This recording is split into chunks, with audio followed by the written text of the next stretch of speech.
La restauración, primera parte.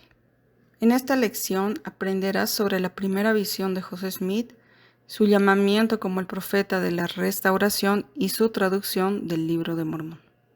Y para empezar, quisiera que pienses en estas preguntas. ¿Qué se restauró? ¿De qué manera se restauró? ¿Por qué había necesidad de una restauración? ¿Y qué es una dispensación y cómo se relaciona con la restauración? Quisiera que se fijen en esta imagen.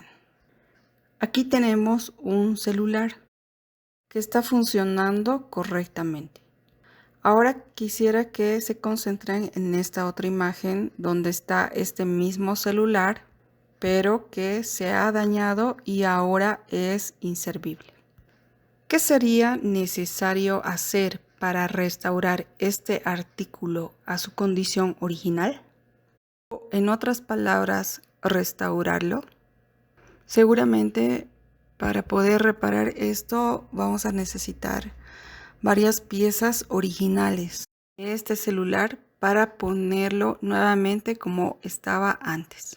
Y para ir respondiendo las preguntas que a un principio les hice, vamos a leer el documento de bases sobre el dominio de la doctrina en el apartado de la restauración. La primera pregunta es, ¿qué se restauró? En este documento nos dice, Dios ha restaurado su evangelio en estos últimos días, restableciendo sus verdades, su autoridad del sacerdocio y su iglesia sobre la tierra. Los profetas de la antigüedad predijeron la restauración del evangelio en los últimos días. Respondiendo a la pregunta, Dios ha restaurado su evangelio, que incluyen sus verdades, la autoridad del sacerdocio y su iglesia sobre la tierra. ¿De qué manera se restauró? La restauración comenzó en 1820.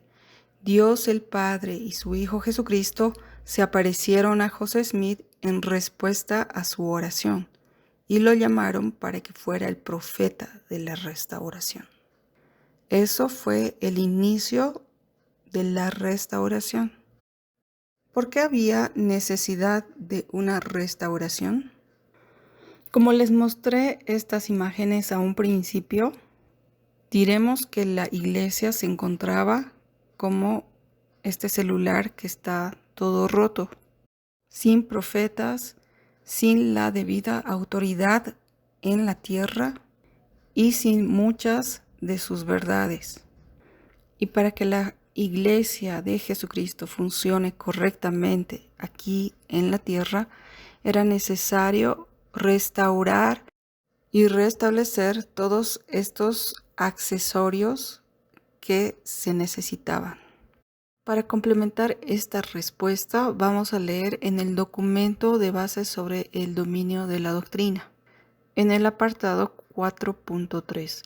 Dios llamó a José Smith para que fuese un testigo del Cristo viviente en los últimos días. Como profetas de la restauración, José Smith tradujo el Libro de Mormón por el don y el poder de Dios. Junto con la Biblia, el Libro de Mormón testifica de Jesucristo y contiene la plenitud del Evangelio. El Libro de Mormón también es testigo del llamado profético de José Smith y de la veracidad de la restauración. ¿Qué es una dispensación y cómo se relaciona con la restauración? Una dispensación del Evangelio es un periodo de tiempo durante el cual el Señor tiene en la tierra por lo menos un siervo autorizado que posee el santo sacerdocio. Adán, Enoc, Noé, Abraham, Moisés, Jesucristo, José Smith y otros han dado comienzo a nuevas dispensaciones del Evangelio. Cuando el Señor organiza una dispensación, revela el Evangelio nuevamente, de manera que la gente de esa dispensación no tenga que depender de las anteriores para conocer el plan de salvación. La dispensación que se inició con José Smith se conoce como la dispensación del cumplimiento de los tiempos. Como parte de la restauración, Dios envió mensajeros angelicales para restaurar el sacerdocio arónico y el sacerdocio de Melquisedec. Luego mandó que su iglesia se organizara de nuevo sobre la tierra el 6 de abril de 1830, dado que fue establecida por Dios mismo. La Iglesia de Jesucristo de los Santos de los Últimos Días es la única iglesia verdadera y viviente sobre la faz de toda la tierra. Aquí tenemos la imagen de la primera visión. El pasaje del dominio de la doctrina que enseña acerca de la primera visión está en José Smith, Historia 1 del 15 al 20. Después de apartarme al lugar que previamente había designado, mirando a mi derredor y encontrándome solo, me arrodillé y empecé a elevar a Dios el deseo de mi corazón. Apenas lo hube hecho cuando súbitamente se apoderó de mí una fuerza que me dominó por completo y surtió tan asombrosa influencia en mí, que se me trabó la lengua, de modo que no pude hablar. Una densa oscuridad se formó alrededor de mí y por un momento me pareció que estaba destinado a una destrucción repentina.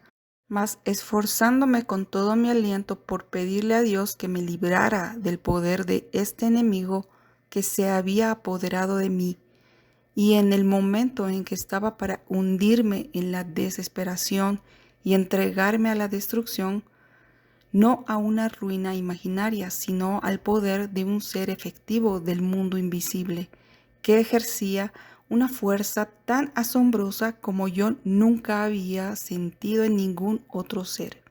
Precisamente en este momento de tan grande alarma, vi una columna de luz, más brillante que el sol, directamente arriba de mi cabeza, y esta luz gradualmente descendió hasta descansar sobre mí. No bien se apareció, me sentí libre del enemigo que me había sujetado. Al reposar sobre mí la luz, vi en el aire arriba de mí a dos personajes cuyo fulgor y gloria no admiten descripción. Uno de ellos me habló, llamándome por mi nombre, y dijo señalando al otro: «Este es mi Hijo amado, escúchalo». Había sido mi objeto recurrir al Señor para saber cuál de todas las sectas era la verdadera, a fin de saber a cuál unirme. Por tanto, luego que me hube recobrado lo suficiente para poder hablar, pregunté a los personajes que estaban en la luz arriba de mí cuál de todas las sectas era la verdadera, porque hasta ese momento nunca se me había ocurrido pensar que todas estuvieran en error, y a cuál debía unirme. Se me contestó que no debía unirme a ninguna, porque todas estaban en error. Y el personaje que me habló dijo que todos sus credos eran una abominación a su vista, que todos aquellos profesores se habían pervertido, que con sus labios me honran, pero su corazón lejos está de mí. Enseñan como doctrinas los mandamientos de los hombres, teniendo apariencia de piedad, mas negando el poder de ella. De nuevo me mandó que no me uniera a ninguna de ellas, y muchas otras cosas me dijo que no puedo escribir en esta ocasión. Cuando otra vez volví en mí, me encontré de espaldas mirando hacia el cielo. Al retirarse la luz, me quedé sin fuerzas, pero poco después, habiéndome recobrado hasta cierto punto, volví a casa. Al apoyarme sobre la mesilla de la chimenea, mi madre me preguntó si algo me pasaba. Yo le contesté: «Pierda cuidado, todo está bien, me siento bastante bien». Entonces le dije: «He sabido a satisfacción mía que el presbiterianismo no es verdadero. Parece que desde los años más tiernos de mi vida, el adversario sabía que yo estaba destinado a perturbar y molestar su reino. De lo contrario, ¿Por qué habían de combinarse en mí contra los poderes de las tinieblas? ¿Cuál era el motivo de la oposición y persecución que se desató contra mí casi desde mi infancia? Cuando era niño, el elder Uchtdorf asistía a las reuniones de la iglesia en Alemania y sus responsabilidades en ocasiones comprendía bombear aire por los fuelles del órgano a fin de que el organista pudiera tocar los himnos para la congregación. El elder explicó que desde el asiento de quien operaba los fuelles se veía un hermoso vitral que representaba la primera visión. Sentía un espíritu especial cuando contemplaba en aquella ventana esa bella escena que tuvo lugar en un bosque sagrado de un muchachito creyente que tomó la valerosa decisión de orar fervientemente a nuestro Padre Celestial, un Padre que lo escuchó y le respondió con amor. Allí me encontraba, un jovencito en Alemania posterior a la Segunda Guerra Mundial, viviendo en una ciudad en ruinas a miles de kilómetros de Palmira, Estados Unidos, más de 100 años después de que el acontecimiento tuvo lugar. Por el poder universal del Espíritu Santo, sentí en el corazón y en la mente que era verdad, que José Smith vio a Dios y a Jesucristo y escuchó sus voces. El Espíritu de Dios le dio consuelo a mi alma a esa tierna edad, con la certeza de la realidad de ese momento sagrado. En aquel entonces creí el testimonio de José Smith sobre esa gloriosa experiencia en la arboleda sagrada, y hoy día lo sé. ¿Qué puedes hacer para invitar al Espíritu Santo a testificar de la veracidad de que José Smith fue un profeta? Anota tu respuesta en tu diario de estudio. El elder Neil Andersen nos dijo: cada persona obtendrá un testimonio del profeta José Smith de forma distinta. Puede llegar mientras uno está arrodillado orando, pidiéndole a Dios que confirme que José era verdaderamente un profeta. Tal vez llegue al leer el relato de la primera visión que hizo el profeta. Un testimonio podría destilarse sobre su alma a medida que leen una y otra vez el Libro de Mormón. Podría llegar al compartir su testimonio personal del profeta o al estar en el templo y darse cuenta de que gracias a José Smith el santo poder para sellar se restauró sobre la tierra. Con fe y verdadera intención, su testimonio del profeta José Smith se fortalecerá. ¿Cómo has llegado a saber que José Smith fue llamado por Dios para ser el profeta de la restauración? ¿Y en qué forma tu vida es diferente por motivo de lo que ocurrió en la arboleda sagrada? Te pido que anotes estas respuestas en tu diario de estudio. Por último, el elder Neil L. Andersen nos dice: a los jóvenes extiendo un desafío concreto. Obtengan un testimonio personal del profeta José Smith.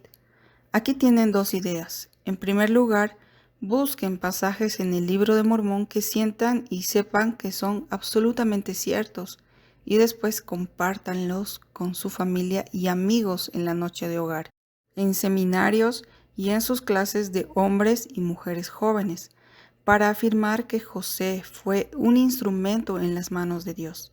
Segundo, lean el testimonio del profeta José Smith en la perla de gran precio. Este es el testimonio de José de lo que en realidad sucedió.